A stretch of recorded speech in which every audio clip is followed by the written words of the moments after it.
Welcome friends to GST updates. और दोस्तों, कैसा चल रहा है जीएसटी का एक्सपीरियंस? दोस्तों, आज हम एक और इम्पोर्टेंट टॉपिक पे डिस्कस करने जा रहे हैं और वो रेलिवेंस है गुड्स ट्रांसपोर्ट एजेंसी।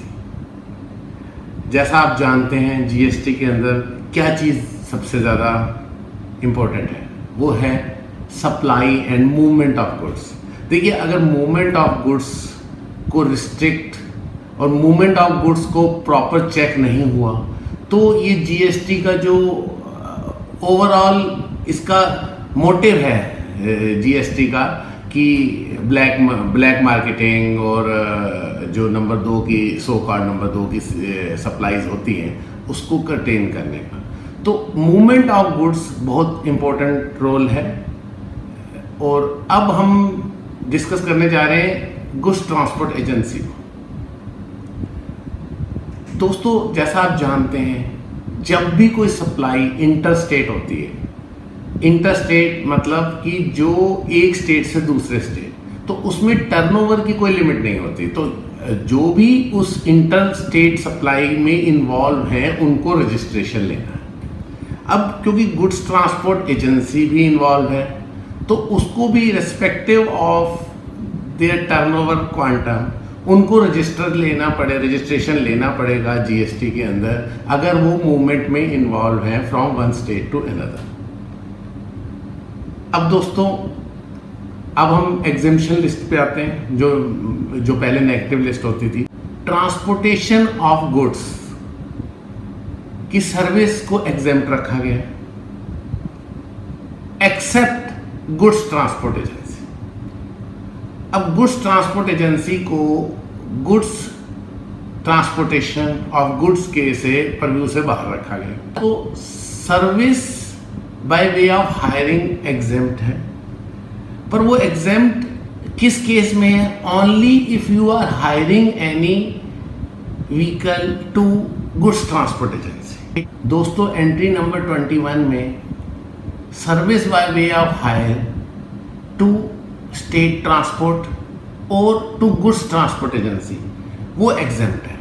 तो आप मतलब समझ रहे हैं कि सिर्फ गुड्स ट्रांसपोर्ट एजेंसी जो कि मूवमेंट ऑफ गुड्स में इन्वॉल्व है वो टैक्सेबल है।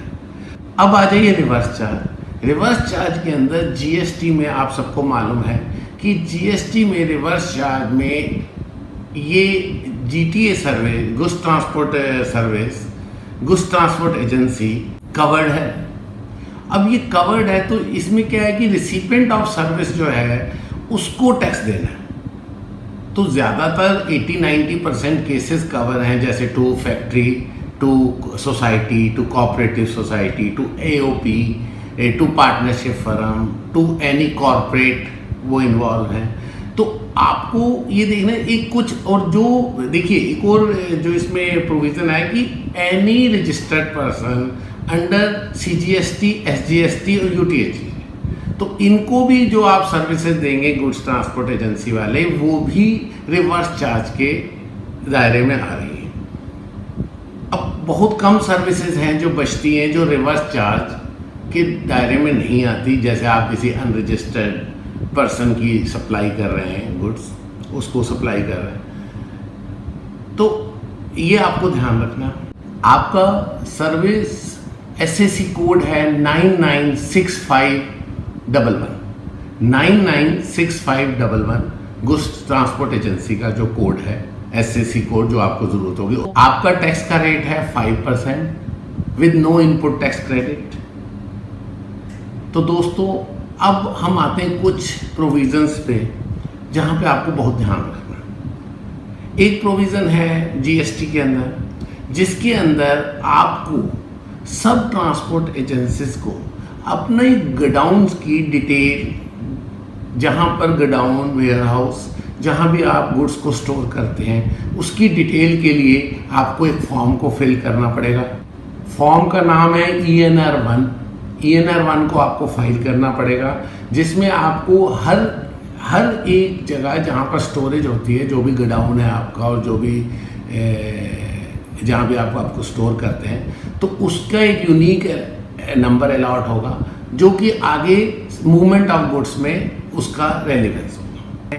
देखिए, इस चीज़ से कोई फर्क नहीं पड़ता कि आप रजिस्टर्ड हैं या रजिस्टर्ड नहीं हैं, आपको टोटल रिकॉर्ड मेंटेन रखना है।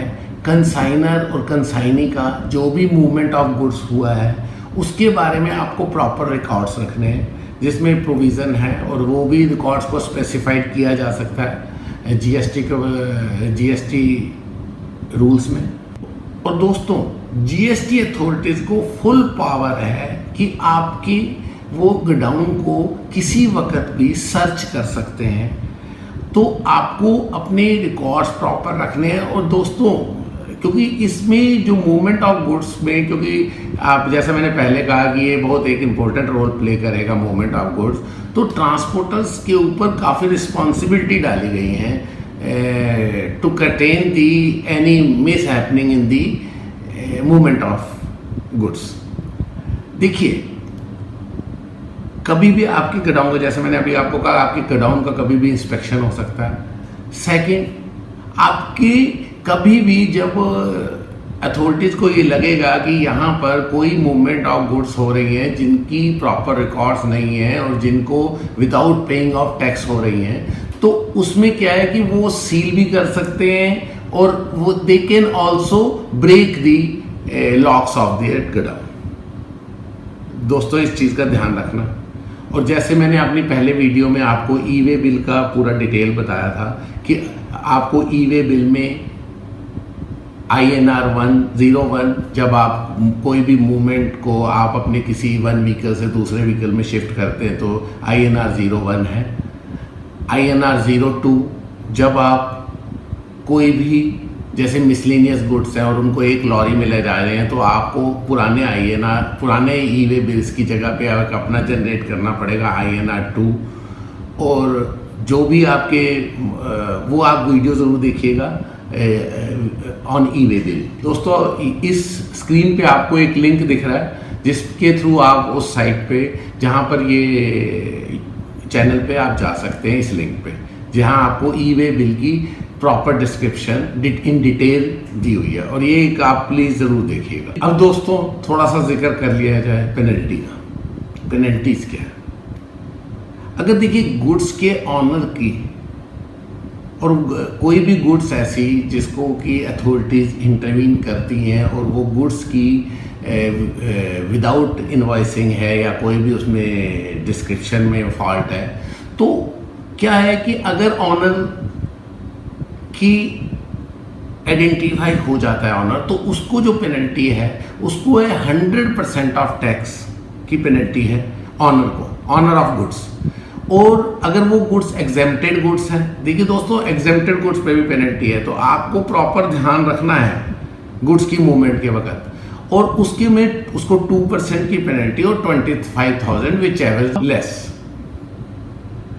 अब आइए, अगर ऑनर आइडेंटिफाई नहीं होता और गुड्स आपके पास पकड़ी जाती है तो क्या होगा? दोस्तों, ध्यान से, 50% of the value of goods, अगर वो टैक्सेबल गुड्स हैं, अगर वो एग्जेम्प्टेड गुड्स हैं, तो 5% ऑफ गुड्स और 25,000 विच एवर इज लेस। तो दोस्तों, बहुत ध्यान से आपने करना है कि 50% ऑफ गुड्स एक ह्यूज अमाउंट है। थैंक यू दोस्तों, फिर मिलेंगे अपने नए अपडेट्स के पास। चैनल को सब्सक्राइब करना ना भूलिएगा। Thank you.